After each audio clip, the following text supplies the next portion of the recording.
The blood-soaked letter trembled in Florence Edgewood's hand as she stared at the farmhouse that was now her prison. The arranged marriage to Yates Blackburn, binding her to a man whose reputation for cruelty preceded him across the Arizona territory. The year was 1883, and Florence had traveled for weeks from Boston to Fort Bowie, Arizona, a journey that had stripped away her refined Eastern upbringing and left her with nothing but the clothes on her back and a marriage contract signed by her desperate father. At 22, she had been bartered away to settle family debts she hadn't even known existed until her father's tearful confession the night before he put her on the westbound train. "Your father should have told you what kind of man I am," Yates said, his voice as cold as the December wind that howled across the prairie. He was tall, broad-shouldered, with eyes the color of gunmetal and twice as hard. At 35, his face was already lined with cruelty, his mouth set in a permanent sneer. "But I suppose he was afraid you'd run." "I don't run from my obligations, Mr. Blackburn," Florence replied, lifting her chin despite the fear that threatened to choke her. Her honey-colored hair was pulled back in a severe bun, her green eyes defiant even as her heart hammered in her chest. "Yates," he corrected, taking the letter from her hand. "You'll call me Yates, and you'll remember that everything you see around you belongs to me now, including you."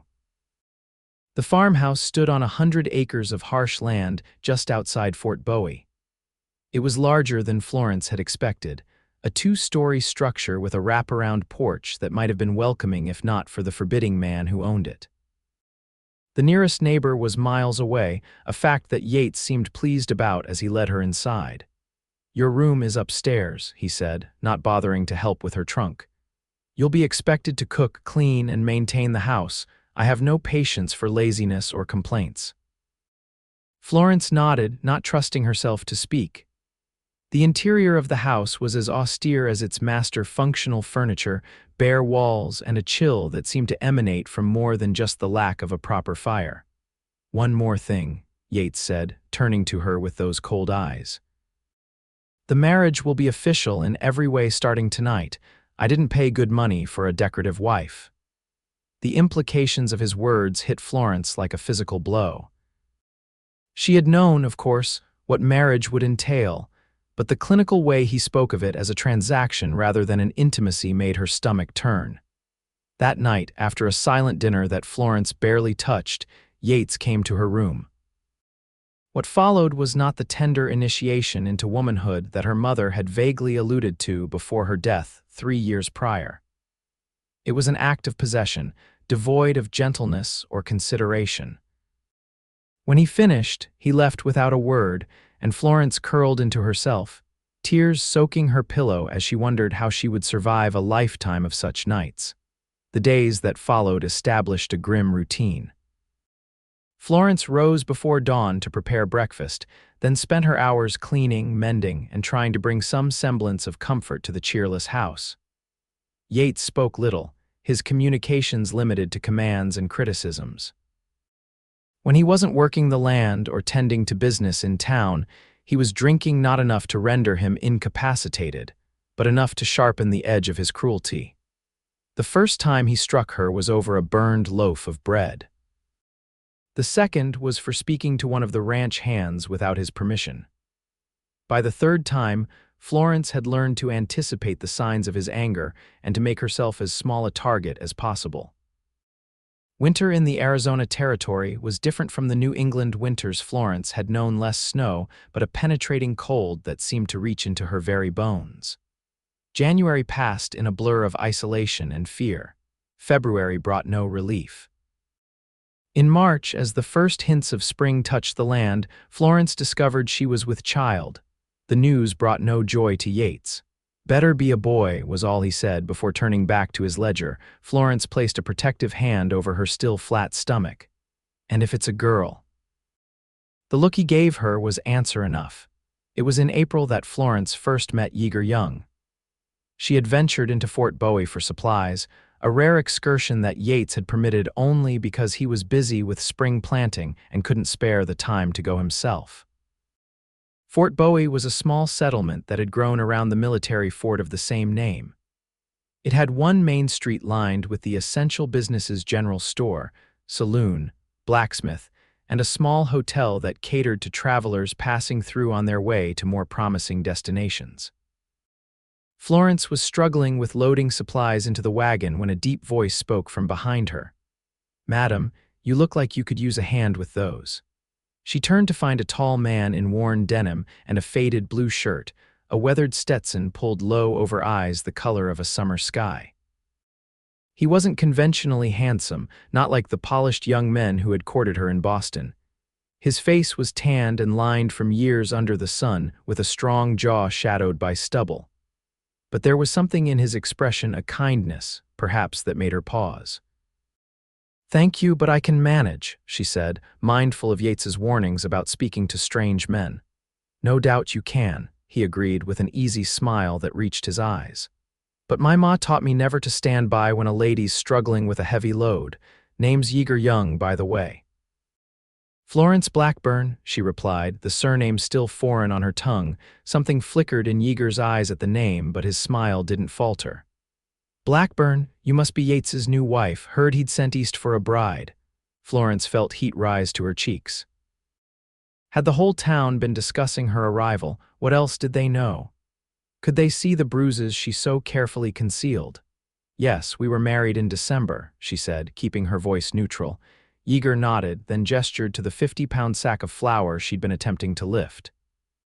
"Now, about that flour."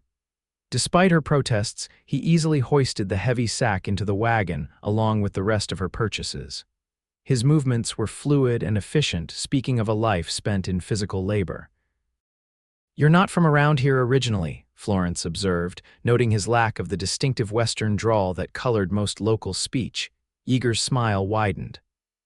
"No, madam. Born in Virginia, but I've been drifting since the war ended. Spent some time in Texas, then New Mexico. Been in these parts about 3 years now." "And what do you do, Mr. Young?" "A little of everything. Currently, I'm working at the Lazy S Ranch, breaking horses mainly, but I've tried my hand at most things a man can do out here." He finished securing the last of her supplies. "There you go, Mrs. Blackburn, all set." "Thank you," Florence said, suddenly reluctant to end the conversation.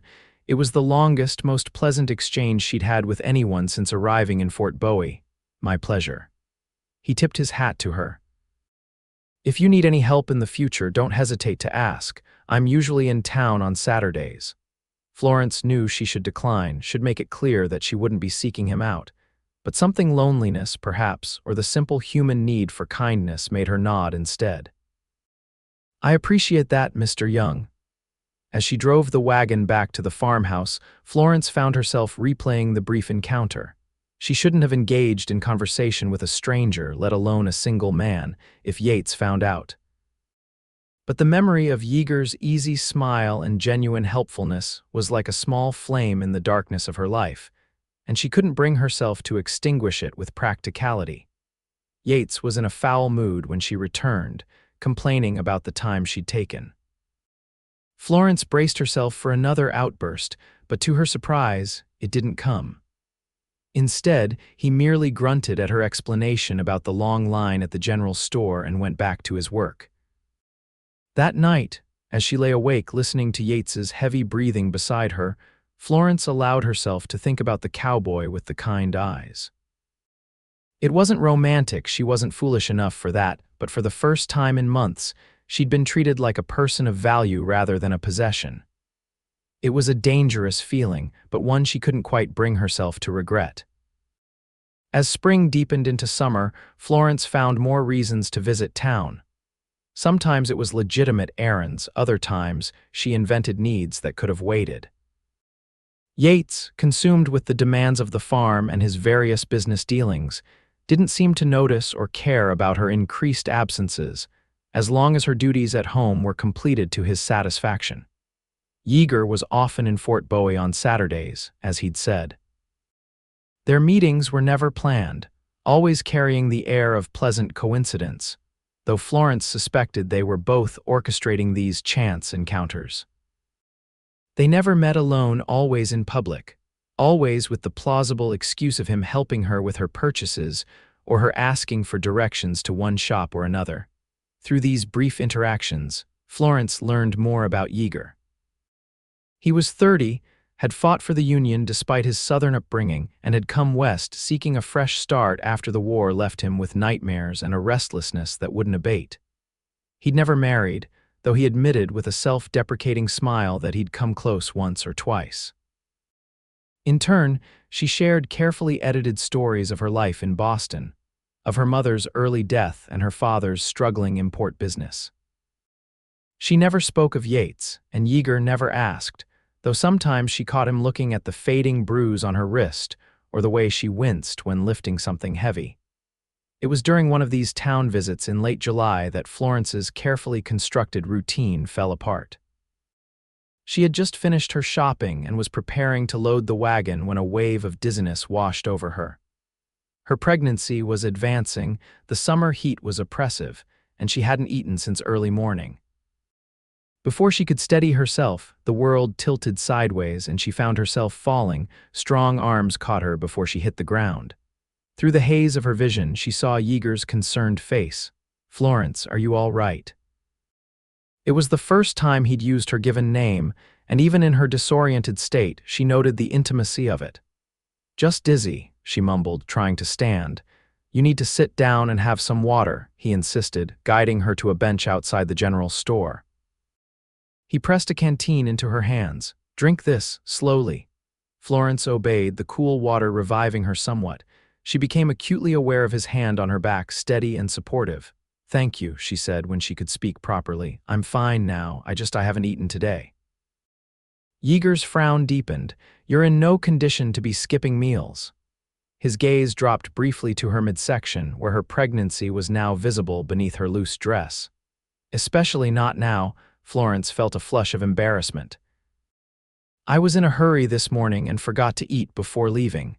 It was partially true. What she didn't say was that Yates had been in one of his moods, criticizing her cooking and complaining about the expense of feeding her and the brat, as he'd taken to calling their unborn child. She'd been so eager to escape the house that food had been the last thing on her mind. "Well, you need to eat something now," Yeager said firmly. "Mrs. Peterson at the hotel serves a decent meal. Let me take you there." Florence hesitated. Having a meal with Yeager crossed a line she'd been careful not to approach in their previous encounters. "I should get back," she said weakly. "Yates will be expecting me." Yates would expect his wife not to collapse from hunger in the middle of town, Yeager countered, his voice hardening slightly at the mention of her husband. "Come on, Florence, it's just a meal and you need it. I promise to have you on your way home within the hour." Perhaps it was the use of her name again, or the genuine concern in his eyes, or simply the fact that she was truly hungry and the thought of food was too tempting to resist. Whatever the reason, Florence found herself nodding. "All right, just a quick meal." The hotel dining room was quiet at that time of day, with only a few travelers occupying the tables. Mrs. Peterson, a round-faced woman with graying hair, greeted Yeager warmly and cast a curious glance at Florence. "Mrs. Blackburn wasn't feeling well," Yeager explained. "Thought she could use a proper meal before heading home." Mrs. Peterson's expression softened with understanding. "Of course. Sit down, dear. I've got some beef stew that'll put color back in those cheeks." The stew was indeed excellent, rich and flavorful in a way that Florence's own cooking hadn't achieved despite her efforts. For the first few minutes, she focused solely on eating, letting the warm food revive her. When she finally looked up, she found Yeager watching her with a mixture of satisfaction and something else, something that made her heart beat a little faster. "Better?" he asked. "Much better. Thank you." They talked as she ate, more freely than they had in their previous brief encounters. Yeager told her about a new colt he was training, a spirited bay that he believed would make a fine cow horse with the right handling. Florence shared stories of her childhood in Boston, of summers spent at her grandmother's house on the coast of Maine. "You must miss it," Yeager said, watching her face as she described the ocean. "I do," Florence admitted, "though there's beauty here too once you learn to see it." "It takes a special kind of eyes to see beauty in this harsh land," Yeager said softly. "Most who come here from the east only see what's missing." Florence met his gaze. Perhaps it's not about what's missing, but about finding what you weren't looking for. Something shifted between them in that moment, an acknowledgement of feelings that had been growing despite their efforts to deny them. Florence was the first to look away, suddenly conscious of where they were and who might be watching. "I should go," she said, folding her napkin. "Thank you for the meal and for catching me." Yeager nodded, respecting her withdrawal. "Let me help you with your wagon, and then you can be on your way." Outside, as they loaded the last of her purchases, Yeager's hand brushed against hers. It was brief, possibly accidental, but the contact sent a jolt through Florence that she couldn't ignore. "Be careful going home," he said, his voice low. "The road gets rough after the creek crossing." "I will," she promised, climbing onto the wagon seat. As she drove away, Florence could feel Yeager's eyes on her back, and for the first time since coming to Arizona, she felt truly seen. The consequences of that day came sooner than Florence expected. When she arrived home later than usual, she found Yates waiting on the porch, a whiskey bottle in hand. "Where have you been?" he demanded, his words slightly slurred. Florence's heart raced, but she kept her voice steady. "In town, getting supplies. There was a long wait at the general store." "Liar," Yates snarled, standing up so suddenly that the chair behind him toppled over. "I sent Billy into town for nails 2 hours ago. He saw your wagon outside the hotel." He advanced toward her, whiskey sloshing in the bottle. "Who were you meeting?" "No one," Florence said, backing away. "I felt faint and stopped for something to eat, that's all." "That's all," Yates mimicked her voice cruelly. "That's all, my wife carrying my child, meeting some man in town, and that's all." "I wasn't meeting anyone," Florence insisted, fear making her voice shake. "I was alone." "Billy saw you with that drifter, Young. Said you looked mighty cozy." Yates's face twisted with rage. "You think I don't know what's been going on? You think I don't see the way you find excuses to go to town every chance you get?" Florence opened her mouth to deny it again, but Yates was already upon her, his free hand grabbing her arm with bruising force. "You belong to me," he hissed, his breath hot and sour with whiskey. "Everything you are, everything you have, it's mine, and I don't share what's mine." The blow came without warning, the back of his hand connecting with her cheek with enough force to send her stumbling backward. Florence cried out, more in shock than pain, though the pain followed quickly enough. "Yates, please," she gasped, one hand instinctively going to her stomach. "The baby should hope it's mine," he sneered, raising his hand again. Florence ducked, avoiding the second blow, and ran for the house. She made it as far as the kitchen before he caught her, spinning her around to face him. "You're not going anywhere," he said, his voice suddenly calm, which frightened her more than his shouting. "And you're never going to town alone again. Understand, if you need something, you'll tell me and I'll decide if it's worth getting." Florence nodded, tears streaming down her face. "I understand. Good." He released her arm and stepped back. "Now get dinner ready. I'm hungry." That night, after Yates had fallen into a whiskey-induced sleep, Florence lay awake, her mind racing. The baby kicked inside her, a reminder of the life she was responsible for beyond her own. She couldn't continue like this. Yates's jealousy and cruelty would only worsen as time went on. If she stayed, the child would grow up in the shadow of his father's violence, learning that love was just another word for possession. But where could she go? She had no money of her own, no family left who could or would help her. Running away meant becoming an outcast. A woman abandoned her husband was hardly welcome in respectable society, especially one with a child. And then there was Yeager. Florence wasn't naive enough to think he was the answer to her problems. Even if he did care for her, as she suspected he might, what kind of life could a drifting cowboy offer a woman with a child? And what man would want to raise another man's child, particularly one conceived in such circumstances?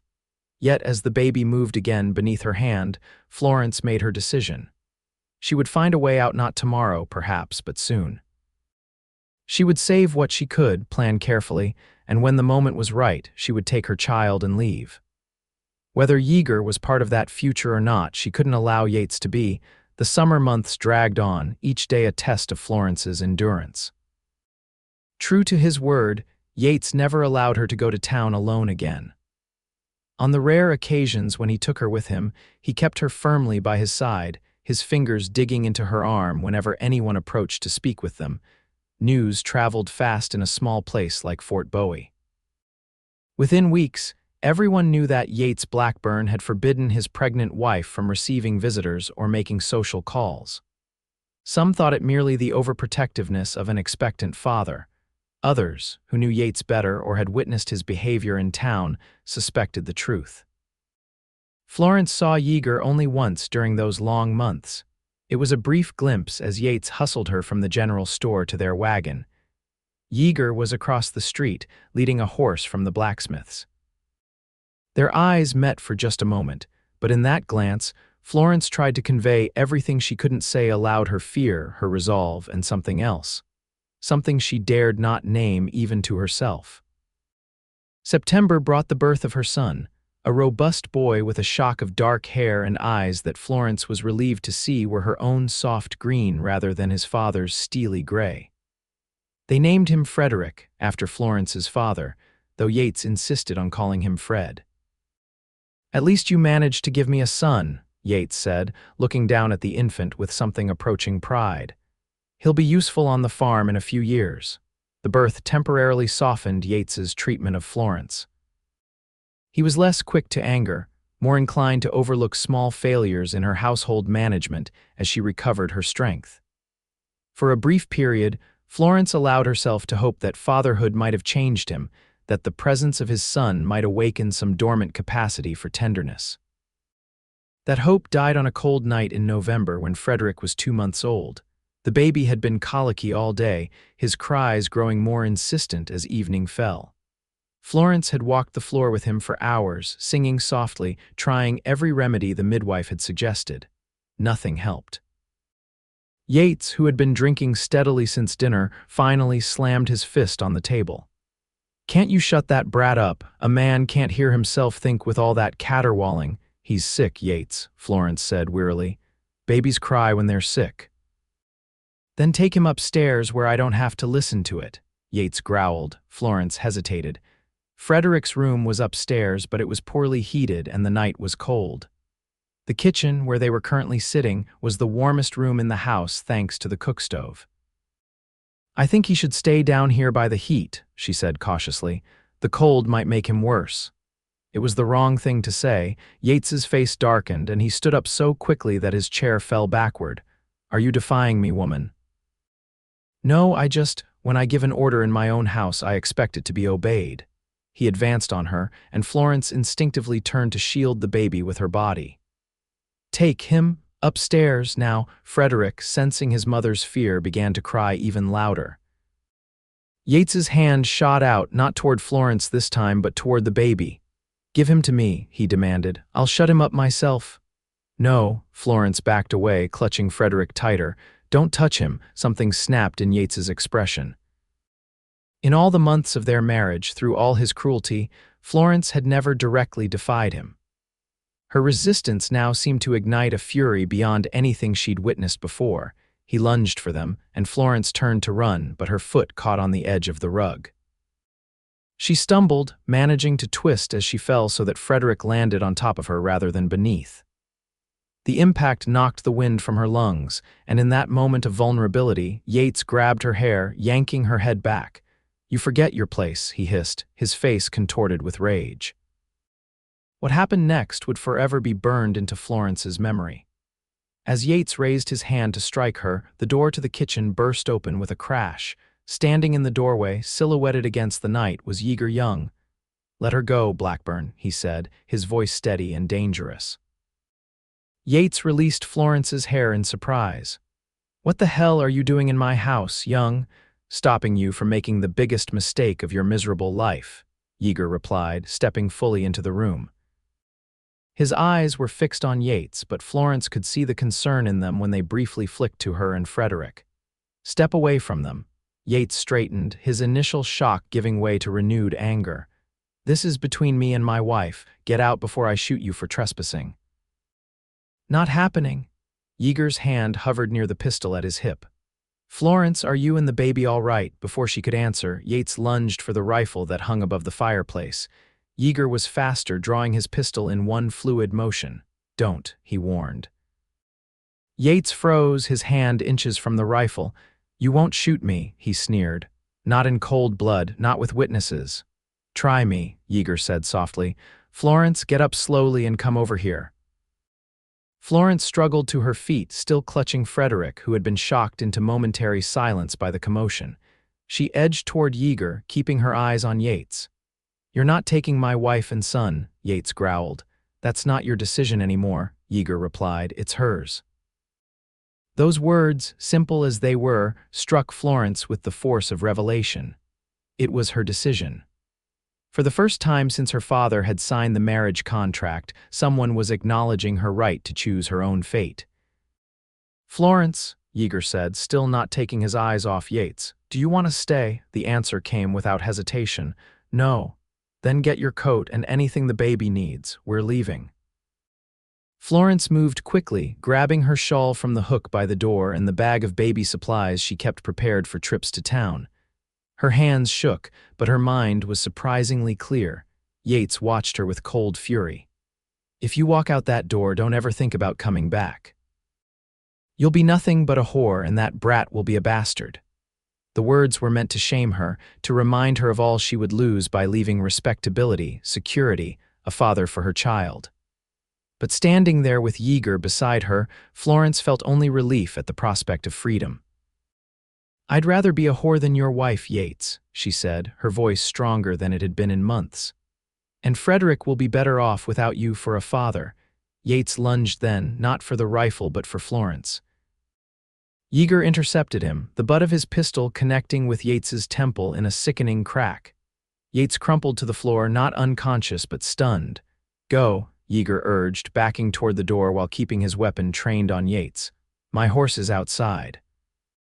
They fled into the night, Florence clutching Frederick to her chest as Yeager helped her onto his horse before mounting behind her. The warmth of his body against her back was both strange and comforting as they galloped away from the farmhouse. "Where are we going?" Florence asked when they had put enough distance between themselves and Yates to slow to a more comfortable pace. "I have a cabin," Yeager replied, his breath warm against her ear. "About 10 miles from here in the foothills. We'll be safe there tonight. Tomorrow we can decide what comes next." The what comes next hung between them, full of uncertainty but also possibility. Florence leaned back slightly, allowing herself to rest against Yeager's chest as Frederick, exhausted from his day of crying, finally fell asleep in her arms. The cabin was small but sturdy, a single room with a stone fireplace, a narrow bed, a table with 2 chairs, and a few shelves of supplies. It was clear from the layer of dust that Yeager hadn't been there in some time. "It's not much," he said apologetically as he lit a lantern. "I use it mainly for hunting trips, but it's warm once the fire gets going and Yates won't know to look for you here." Florence looked around, taking in the simple furnishings. "It's perfect," she said honestly. After the oppressive atmosphere of Yates's house, the cabin's humble comfort felt like luxury. Yeager busied himself with building a fire while Florence tended to Frederick, changing him and settling him in a makeshift bed created from blankets in a drawer pulled from the small chest beside the bed. When the baby was asleep and the fire was crackling steadily, Yeager and Florence sat at the table, the lantern casting a soft glow between them. For the first time, Florence allowed herself to really look at him, to acknowledge the feelings that had been growing since their first meeting. "Why did you come tonight?" she asked. "How did you know?" Yeager's face was grave. "I've been worried about you since the last time I saw you in town. When you stopped coming altogether, I started asking questions. The storekeeper's wife mentioned that Yates never let you out of his sight anymore. And then I heard about the baby." His eyes softened. "I wanted to make sure you were all right, so I've been watching the house from time to time. Tonight I heard the baby crying and then your voices raised. Something told me I needed to intervene." "You could have been killed," Florence said, the reality of what he'd risked only now fully dawning on her. "So could you," Yeager countered. "Florence, I've seen men like Yates before. They don't get better, they get worse." "If not tonight, then another night he might have." He couldn't finish the thought. "I know," she whispered. I was planning to leave, but I needed to save some money first. I didn't know where I would go. Yeager reached across the table, his hand covering hers. You can stay here as long as you need to, or I can help you get to Tucson or even California if that's what you want. You have choices now, Florence, choices. The word echoed in her mind. For so long her life had been determined by others, by her father's decisions, by Yates's demands. The prospect of shaping her own future was both exhilarating and terrifying. What about you? She asked, turning her hand beneath his so that their palms met. What do you want? Yeager's blue eyes held her steadily. I want you to be safe, I want you to be happy, and I want... He paused as if gathering courage. I want to be part of that happiness if you'll let me. The declaration was simple, honest, without pretense or pressure. It offered everything Yates had denied her: respect, kindness, and above all, choice. Florence felt tears welling in her eyes, but for the first time in months they weren't tears of fear or pain. I'd like that, she said softly. Very much. Yeager's smile was like sunrise after the longest night. He lifted her hand to his lips, pressing a gentle kiss to her knuckles. Then we'll figure it out together, one day at a time. They talked long into the night, planning and dreaming. Yeager had saved enough from his years of work to buy a small ranch of his own, a place not far from Fort Bowie, but far enough that they wouldn't have to see Yates regularly. It would need work, he admitted, but with time and effort it could become a real home. And Frederick, Florence asked, glancing at the sleeping baby, you would raise him as your own. I would be honored to, Yeager said without hesitation. That boy deserves a father who will teach him respect and kindness, not fear and cruelty. As the fire burned low and exhaustion began to claim them, they faced the practical matter of sleeping arrangements. The cabin had only the one bed. I'll take the floor, Yeager offered immediately. Florence shook her head. The bed is big enough for both of us. Just to sleep, she added quickly, color rising in her cheeks. They lay side by side, a respectful distance between them despite the narrow space. As Florence drifted toward sleep, she felt Yeager's hand find hers in the darkness, a silent promise of protection and possibility. Thank you, she murmured, already half dreaming, for giving me a choice. Always, Yeager whispered back, for as long as you want me to. Morning brought both clarity and complication. While Florence felt more certain than ever that she had made the right decision in leaving Yates, the realities of her situation were daunting. Legally, she was still Yates's wife. Frederick was legally his son. And Yates Blackburn was not a man to surrender what he considered his property without a fight. Yeager, practical and forthright as always, laid out their options over a simple breakfast of coffee and biscuits. We could leave the territory, he suggested. Head to California, maybe. Start fresh where Yates has no influence. Florence considered it as she nursed Frederick. The idea of putting hundreds of miles between herself and Yates was appealing. But fleeing felt too much like admitting defeat, like allowing Yates to drive her from a place where she had finally found something worth staying for. Or we could stay and fight, Yeager continued, watching her face.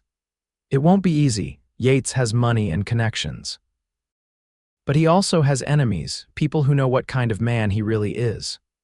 What kind of fight do you mean? Florence asked, wary of the implications. Legal if possible, Yeager assured her. There's a lawyer in Tucson who might be willing to help.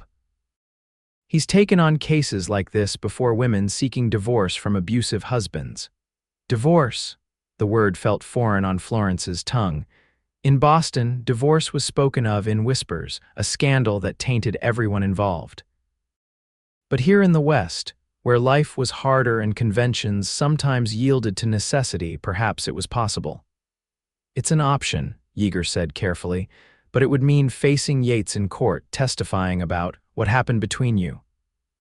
Florence shuddered at the thought of publicly recounting Yates's cruelty, and yet the alternative remaining legally bound to him, always looking over her shoulder, fearing he might someday find a way to reclaim her, and Frederick was worse. What about Frederick? She asked. Could I keep him? That's the difficult part, Yeager admitted. The law usually favors the father in custody matters, but if we can prove Yates is unfit. They spent the morning discussing possibilities, weighing risks against hopes. By midday, they had the outline of a plan. They would travel to Tucson to consult the lawyer Yeager knew. If a divorce seemed possible, they would pursue it. If not, they would continue on to California. "We should leave soon," Yeager said, looking out the cabin window at the sun climbing toward its zenith. "Yates has probably sobered up by now and he'll be looking for you." As if summoned by his words, the sound of approaching horses reached them. Yeager tensed, moving quickly to the window. "Riders coming," he said grimly. "3 of them, and one looks like Yates." Fear clutched at Florence's throat. "How did he find us?" "Must have tracked the horse," Yeager muttered. "Damn it, I should have thought of that." He reached for his pistol. "Take Frederick and go out the back. There's a path that leads up into the rocks. If you follow it about half a mile, you'll reach a small cave. Wait for me there." "What are you going to do?" Florence asked, already gathering Frederick and wrapping him in a blanket. "Buy you time," Yeager said simply. "Go, Florence, now." The look they exchanged held volumes: fear, determination, and unspoken affection. Then Florence was out the back door, Frederick clutched to her chest, running for the path Yeager had described. Behind her, she heard the cabin door crash open, followed by Yates's voice, cold with fury. "Where is she, Young?" "Gone," Yeager replied calmly, "and you won't find her."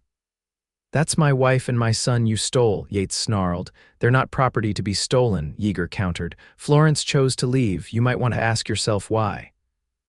The sound of a scuffle reached Florence as she climbed the rocky path, heart pounding. She wanted to look back to know what was happening, but fear for Frederick drove her forward. The path grew steeper, winding between boulders and scrub pine. Frederick, startled by the jostling, began to cry. "SHH, my love," Florence soothed, though her own panic threatened to overwhelm her. "We're going to be all right." The cave, when she finally reached it, was little more than a shallow indentation in the hillside, barely deep enough to shield them from view. Florence crouched inside, trying to comfort Frederick while straining her ears for sounds of pursuit. Minutes stretched like hours. Florence's arms ached from holding the baby, and her mouth was dry with fear. What was happening at the cabin? Had Yeager managed to convince Yates to leave? Or had the confrontation turned violent? The answer came with the crack of a gunshot, its echo reverberating through the hills. Florence's heart seemed to stop. Who had fired? Who had been hit? The questions raced through her mind as she clutched Frederick tighter, trying to stifle her own sobs as the baby wailed in response to her distress. Then came the sound she had been dreading: footsteps on the rocky path, coming steadily closer. Florence pressed herself deeper into the shallow cave, knowing it offered little real protection. If it was Yates approaching, if Yeager had been the one shot. The footsteps stopped just outside the cave. Florence held her breath. "Florence," Yeager's voice strained but unmistakable, "it's me. You can come out." Relief flooded through her as she emerged from the cave to find Yeager standing there, disheveled but alive. There was blood on his shirt, a spreading stain near his left shoulder, but he was upright and alert. "You're hurt," she gasped, shifting Frederick to one arm so she could reach toward the wound. "It's not deep," Yeager assured her, though his face was pale beneath its tan. "Bullet grazed me. I've had worse."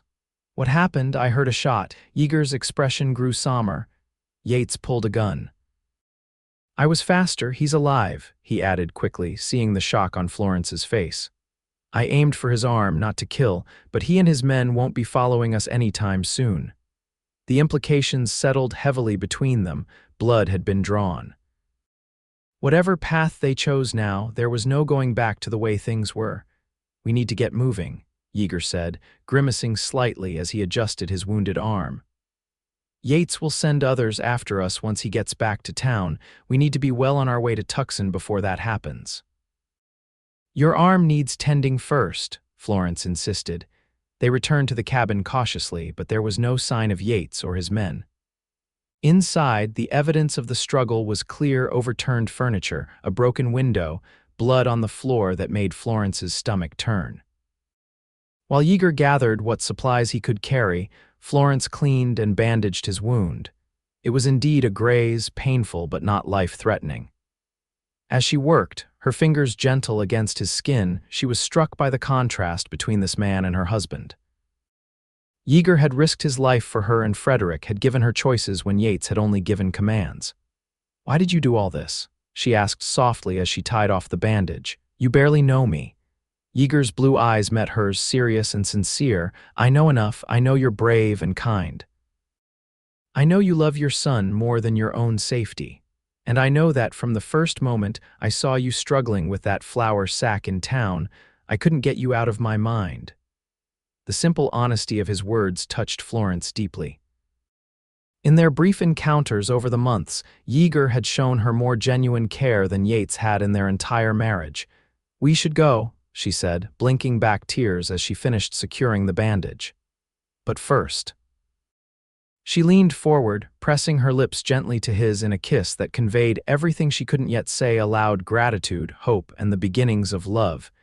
Yeager returned the kiss with equal gentleness, one hand coming up to cup her cheek. When they parted, his smile was like sunrise. "Now we can go," he said softly. They left the cabin within the hour, Yeager leading his horse with Florence and Frederick riding. Their destination was a ranch about 20 miles south, owned by a friend of Yeager's who could be trusted to help them. From there, they would continue to Tucson. The journey was tense, every sound in the wilderness making them start and look over their shoulders. But as the miles stretched between them and Fort Bowie, Florence felt a growing sense of freedom. For the first time since her father had announced her engagement to Yates, she was making her own decisions, charting her own course. They reached the ranch by nightfall, exhausted but unharmed. Yeager's friend, a grizzled older man named Caleb Johnson, welcomed them without questions, offering food, shelter, and a promise of horses to speed their journey to Tucson in the morning. That night, as Frederick slept in an improvised cradle and Yeager dozed fitfully, his injured arm clearly causing him pain despite his denials, Florence lay awake thinking of the future. The path ahead was uncertain, fraught with legal and practical complications. Yates would not give up easily. The law might not side with her. Society would certainly judge her harshly, and yet, for the first time in years, she felt hope. Whatever came next, she would face it on her own terms, with Yeager beside her if he chose to stay, but ultimately by her own strength and will. The journey to Tucson took 3 days, during which Florence and Yeager grew closer with each passing mile. They traveled carefully, avoiding main roads and settlements where Yates might have sent word ahead. Frederick, to Florence's relief, proved a good traveler, content to be carried in the sling she fashioned from a shawl. Tucson in 1883 was a growing city, still rough around the edges but with aspirations toward respectability. It had proper streets, substantial buildings, and most importantly for Florence and Yeager, a court system less susceptible to local influence than the one in Cochise County. The lawyer Yeager had mentioned, Edmund Parker, received them in his modest office near the courthouse. He was younger than Florence had expected, perhaps 35, with intelligent eyes behind wire-rimmed spectacles, and a manner that was professional without being cold. "Mr. Young has explained your situation, Mrs. Blackburn," he said after the introductions were complete. "I want you to know that you're not alone in this. I've handled similar cases before." "Can I get a divorce?" Florence asked directly.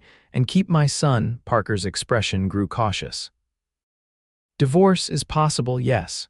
Arizona Territory has relatively progressive laws in that regard. Cruelty is grounds for dissolution of marriage." He glanced at the fading bruise on Florence's cheek. "But custody is more complicated. The courts generally favor the father unless there is compelling evidence of unfitness." "He threatened to harm Frederick," Florence said, her voice tight. "He was going to strike him." "That's helpful," Parker nodded. "Are there witnesses to his abuse besides Mr. Young?" Florence thought for a moment. The midwife who delivered Frederick might have noticed bruises, and perhaps some of the townspeople in Fort Bowie. "Yates wasn't always careful about how he treated me in public." "Good. The more witnesses, the stronger our case," Parker made a note. "Now there's the matter of your current arrangement." His eyes flicked between Florence and Yeager. "You're traveling together, unchaperoned. The court won't look favorably on that if Yates's lawyers make an issue of it." Florence felt heat rise to her cheeks. Though nothing improper had occurred between them beyond that one kiss at the cabin, she understood the implication. What do you suggest? Yeager asked, his voice neutral. Separate accommodations until the divorce is settled, Parker said promptly. Mrs. Blackburn should stay with a respectable family, preferably a widow or married couple beyond reproach. Mr. Young should maintain a visible distance. The recommendation was practical but painful. After days of relying on Yeager's constant presence and protection, the thought of separation, even temporary, made Florence anxious. I know a family who might be willing to help, Parker continued, noting their dismay. The Hendersons, Mrs.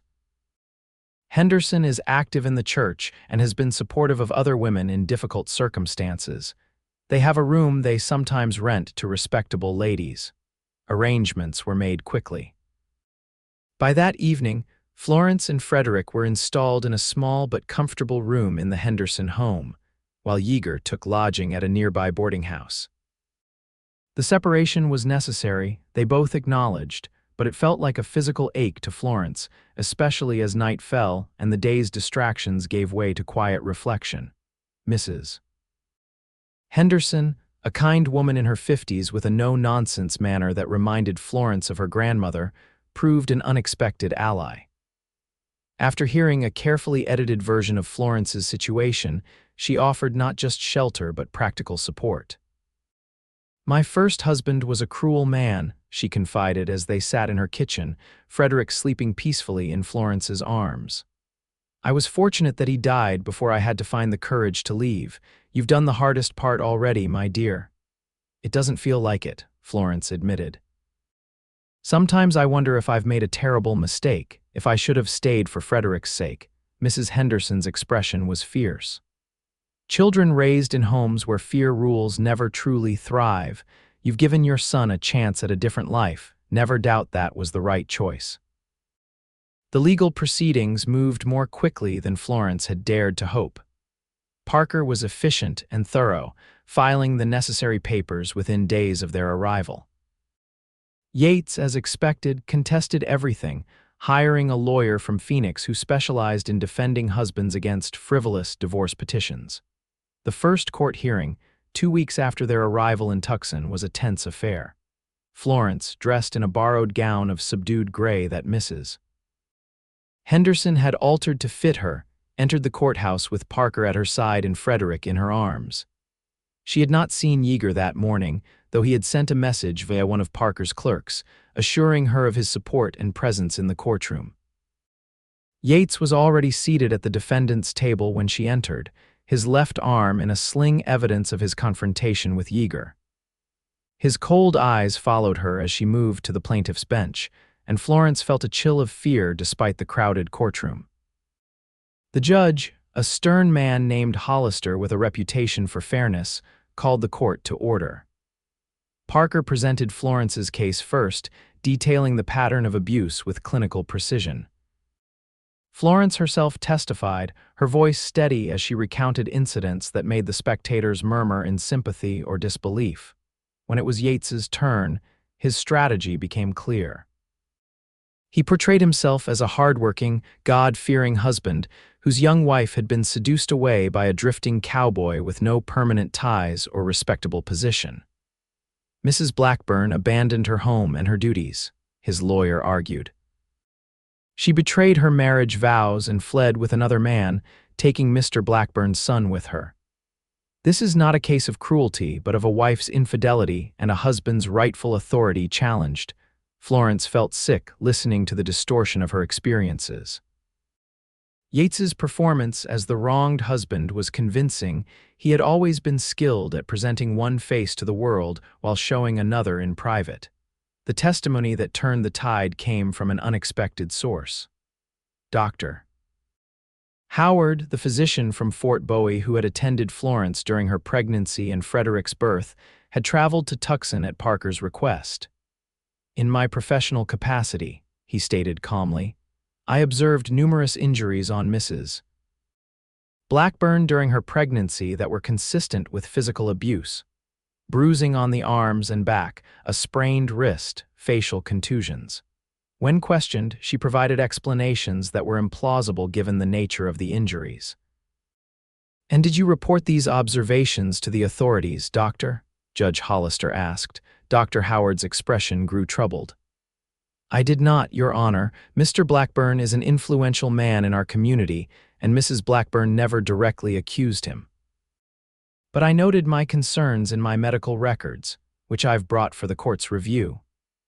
The medical records, with their dispassionate documentation of Florence's injuries over months, proved difficult for Yates's lawyer to discredit. By the end of the first day of hearings, the momentum had shifted in Florence's favor. Yeager testified on the second day, describing how he had intervened when he heard signs of violence at the Blackburn home. His account was straightforward and unembellished, focusing on Florence's safety rather than any personal feelings he might have for her. "And what are your intentions toward Mrs. Blackburn, should this divorce be granted?" Yates's lawyer asked during cross-examination, his tone insinuating. "My intentions are to ensure her safety and independence," Yeager replied evenly. "Beyond that, Mrs. Blackburn will make her own decisions about her future." The answer seemed to frustrate the lawyer, who had clearly hoped to portray Yeager as a seducer with dishonorable motives. After 3 days of testimony, Judge Hollister retired to consider his ruling.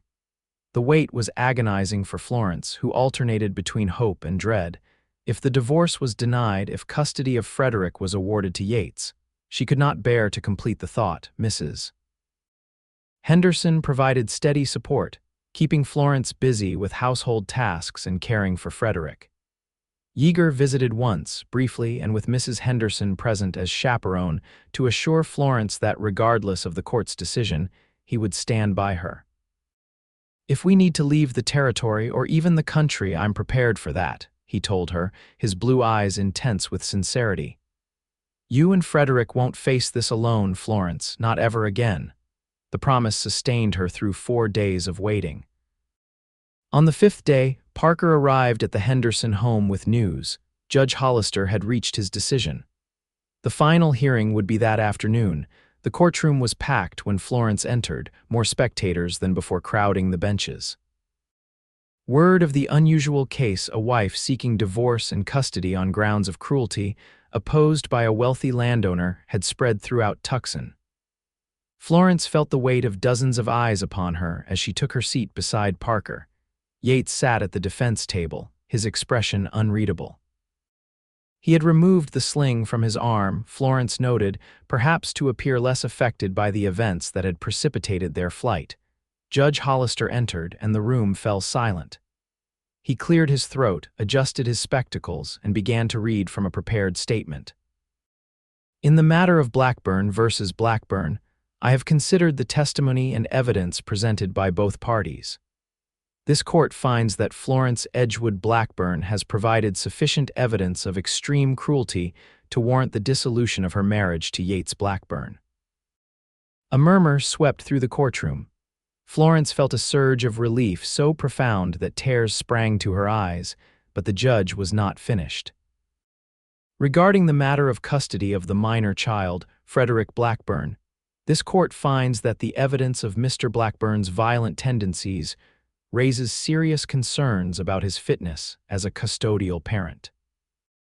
Custody is therefore awarded to Florence Blackburn, with Mr. Blackburn to have visitation rights to be determined at a later hearing, should he so desire." Florence could scarcely believe what she was hearing. The divorce granted, custody of Frederick awarded to her, it was more than she had dared to hope for.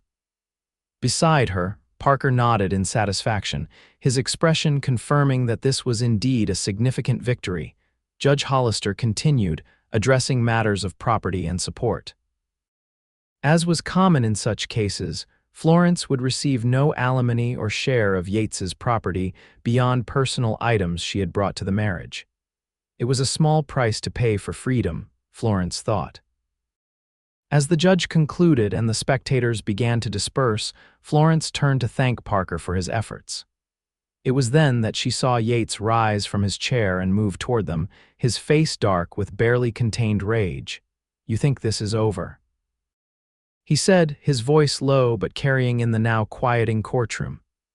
You've humiliated me, taken my son, made me a laughingstock. This isn't over, Florence, not by a long shot. Before Parker could intervene, Yeager was there, stepping between Yates and Florence. It is over, Blackburn, he said quietly. The court has decided. Any threats you make now only prove they were right about you. Yates's eyes shifted to Yeager, hatred plain in their gray depths. You're behind all this. You turned her against me, stole what was mine. She was never yours to own, Yeager interrupted. And neither is Frederick. They're people, not property. The sooner you accept that, the better for everyone. For a moment, it seemed Yates might lunge at Yeager, court setting be damned. But a deputy sheriff, alerted by the rising voices, moved closer, one hand resting meaningfully on his pistol. Yates saw the movement and checked himself, though the fury in his expression didn't abate. This isn't finished, he said again, looking from Yeager to Florence. Then he turned and strode from the courtroom, his lawyer hurrying after him. Will he come after us? Florence asked Parker as they gathered their papers. The lawyer's expression was grave. He might. Men like Blackburn don't accept defeat easily, especially public defeat. I would suggest you both exercise caution until his anger has time to cool. Outside the courthouse, in the bright Arizona sunshine, Florence took her first breath as a free woman in nearly a year. Frederick, sensing her relief, gurgled happily in her arms, reaching for her face with his tiny hands. Yeager stood a respectful distance away, giving her space to absorb the moment. When she looked up at him, his smile was warm but cautious. Congratulations, he said simply. Thank you, Florence replied, for everything. Without you, I'd still be, she couldn't finish the sentence, the memory of her life with Yates still too raw. You would have found your way out eventually, Yeager said with conviction. You're stronger than you know, Florence. Parker cleared his throat, reminding them of his presence. I'll have the official divorce decree ready for you to collect tomorrow, Mrs. He paused, uncertain how to address her. Edgewood, Florence supplied. Florence Edgewood. Reclaiming her maiden name felt like another step toward freedom, toward redefining herself on her own terms. The weeks that followed were a period of adjustment and cautious planning. Florence remained with the Hendersons, helping with household tasks to earn her keep while she considered her options. Yeager continued his work at the Lazy S Ranch, riding into Tucson twice a week to visit Florence and Frederick under Mrs. Henderson's watchful but increasingly sympathetic eye. Yates returned to Fort Bowie immediately after the trial, according to Parker's sources. He made no attempt to exercise his visitation rights with Frederick, a relief to Florence, though she would have complied with the court's orders if necessary. Whether he had accepted the divorce or was simply biding his time remained unclear. As spring approached, bringing new growth to the desert landscape around Tucson, Florence and Yeager's relationship deepened. Their conversations, once careful and constrained by circumstances, became more open and forward-looking. They spoke of dreams and fears, shared stories from their pasts, and slowly, tentatively, began to imagine a future that might include both of them. I've been saving to buy a small spread near the San Pedro River, Yeager told her during one of his visits. They were sitting on the Hendersons' front porch, Frederick sleeping in a basket at Florence's feet. Good water, decent grazing land, it's not much, but it could be a start. A start for what? Florence asked, though she knew the answer, had been hoping for it with increasing certainty. Yeager met her eyes directly. For us, if that's what you want, you and Frederick, a home, a family. He paused, then added with characteristic honesty, I love you, Florence. I think I have since that first day in town. But I understand if you need more time, or if you're not ready to tie yourself to another man so soon. Florence's heart swelled with emotion. After Yates, she had thought herself incapable of trusting any man again. But Yeager had shown her, consistently and without expectation, that not all men viewed women as possessions to be controlled. I love you too, she said softly, the words both frightening and freeing, and I don't need more time to know that, but she hesitated. What about Frederick? He's another man's son. He's your son, Yeager corrected gently, and I already love him as if he were my own. I want to be the father he deserves, Florence, the kind who teaches him respect and kindness, not fear and dominance. Florence thought of Frederick growing up with Yeager's guidance, learning to ride, to work with animals, to treat others with the same quiet dignity that Yeager himself exemplified. It was everything she wanted for her son, everything she had feared he would never have under Yates's influence. "Then yes," she said, her voice strong and certain. "Yes to all of it, the ranch, the family, the future. Yes to you, Yeager Young." His smile was like dawn breaking over the mountains. "We'll go see the property tomorrow if the Hendersons can spare you. I want you to be sure it's something you can be happy with before we make any decisions." The land Yeager had been saving for was everything he had described: 120 acres of promising grazing land, with a year-round spring feeding into the San Pedro River. The existing structures were modest: a small cabin that needed repairs, a barn that was little more than a roof on posts, and a corral that had seen better days. But Florence, viewing it through the lens of possibility rather than limitation, saw not what was but what could be. "We could add another room here," she said, walking around the cabin, "for Frederick as he grows, and maybe a proper kitchen extension. The garden would go well on this side where it would get morning sun but be shaded during the hottest part of the day." Yeager watched her with undisguised pleasure. "You can see it, can't you, what this place could become?" "I can," Florence confirmed. "It won't be easy and it will take time, but—" She turned to him, her green eyes alight with purpose. "This is it, Yeager. This is where we start." They were married 2 weeks later in a simple ceremony at the Hendersons' home. Mrs. Henderson had insisted on making Florence a new dress for the occasion, not white, which would have seemed presumptuous given her status as a divorced woman with a child, but a soft blue that brought out the gold in her hair and the sea green of her eyes. The ceremony was small, attended only by the Hendersons, Parker and his wife, and a few friends Yeager had made during their time in Tucson. Frederick, now 5 months old and growing more alert by the day, watched the proceedings from Mrs. Henderson's arms, occasionally reaching for the flowers in her hat.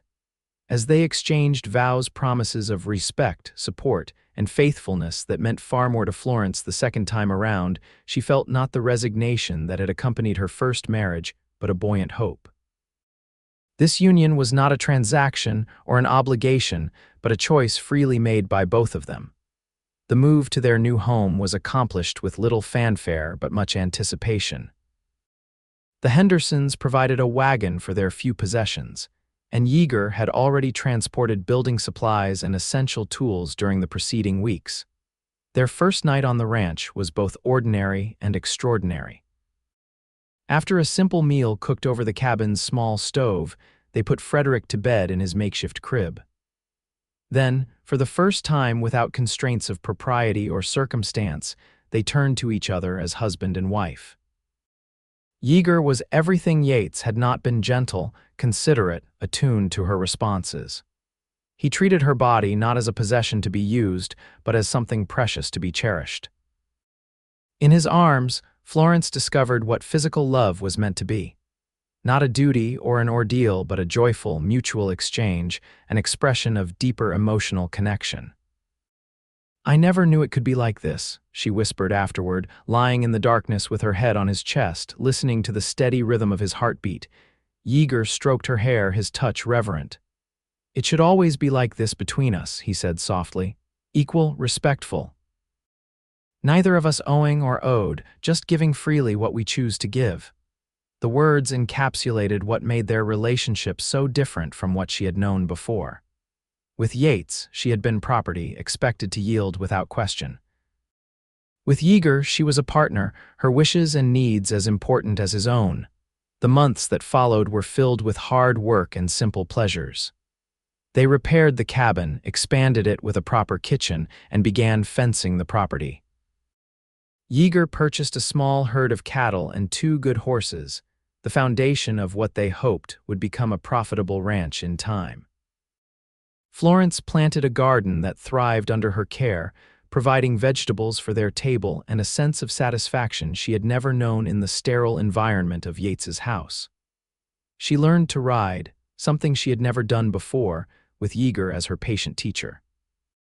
Frederick grew from infant to toddler, taking his first steps on the packed earth outside the cabin, his first words, "Mama" and "horse," celebrated as major achievements. He followed Yeager everywhere, his small face lighting up whenever his stepfather entered a room. And Yeager, true to his word, treated the boy as his own, with a tenderness that moved Florence to tears when she observed them together unawares.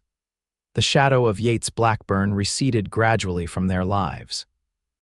There were occasional rumors that he had expanded his holdings, that he had been seen in Tucson on business, that he had made inquiries about their whereabouts. But he never appeared at their door, never made any attempt to see Frederick. Parker, with whom they maintained a friendly correspondence, advised them that Yates had remarried, a young woman from a wealthy family in Phoenix. Florence felt a twinge of sympathy for the unknown bride, hoping that perhaps Yates had changed, though experience suggested otherwise. By the time Frederick was 2, the ranch had begun to show a profit. The cattle herd had grown, and Yeager's skill with horses had led to a side business in training that was becoming as lucrative as the ranching itself. The cabin was now a proper house, with 3 bedrooms, a kitchen large enough for a family table, and a porch where they sat in the evenings, watching the sunset paint the desert in shades of gold and crimson.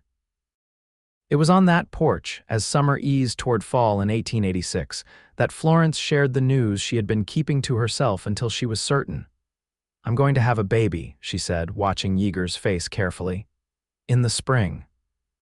The joy that transformed his features was answer enough, but he put it into words anyway, gathering her into his arms. "Florence, that's wonderful. Are you feeling all right? Do you need anything? Should we send for the doctor?" She laughed at his barrage of questions, feeling lighter and happier than she had in weeks, the morning sickness that had plagued her temporarily forgotten. "I'm fine, truly.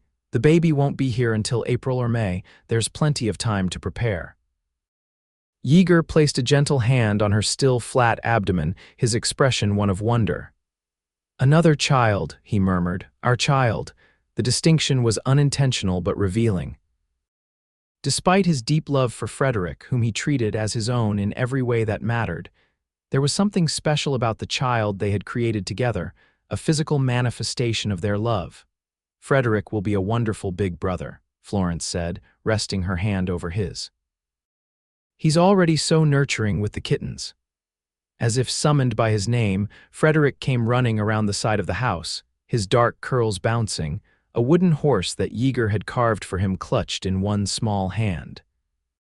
At 2.5, he was sturdy and confident, with Florence's green eyes and a smile that could melt the coldest heart. "Papa," he called, spotting Yeager on the porch. "Come see, big snake." Yeager was on his feet immediately, scooping Frederick into his arms. "Where did you see a snake, buddy?" "By rocks," Frederick said, pointing toward a pile of stones at the edge of the garden. Big snake." "Let's go take a look," Yeager said, setting the boy down but keeping hold of his hand. He glanced back at Florence. "We'll be careful, probably just a garter snake, but I'll make sure." Florence watched them go, father and son hand in hand, and felt a surge of gratitude for the life they had built together. It wasn't perfect. There were still lean months when the ranch barely broke even, still moments of doubt and disagreement between her and Yeager. But it was theirs, created through choice rather than coercion, maintained through mutual respect and genuine love. The baby arrived in early May, a boy they named Yancey, with Yeager's blue eyes and a tuft of honey-colored hair. Frederick, promoted to big brother, took his responsibilities seriously, hovering near the cradle and bringing his favorite toys to share with the infant who was still too young to play. As Florence watched her family, Yeager gently rocking Yancey to sleep, Frederick pressed against his father's side, both of their faces wrapped with love for the tiny new addition she reflected on the journey that had brought her here. The pain and fear of her time with Yates seemed increasingly distant, like a storm that had passed, leaving the landscape altered but ultimately renewed. She had survived. More than that, she had found happiness she hadn't known was possible. And it had all begun with a choice, the choice to leave, to risk everything for the possibility of something better. Yeager had given her that choice when he stood in the doorway of Yates's kitchen, when he offered protection without possession. support without control. Florence stepped forward to join her family, her heart full. The future stretched before them, unwritten but full of promise. Whatever it held, they would face it together as equals, each day a choice renewed. And in the end, that was the greatest gift Yeager had given her. Not just warmth after coldness, not just kindness after cruelty, but the power to choose her own path, to shape her own destiny. In a world that too often denied women such agency, it was the purest expression of love, not possession but liberation, not control but freedom. As the sun set over their small ranch, painting the desert in gold and casting long shadows across the land they had made their own, Florence knew with absolute certainty that she had made the right choice. This was where she belonged. This was home.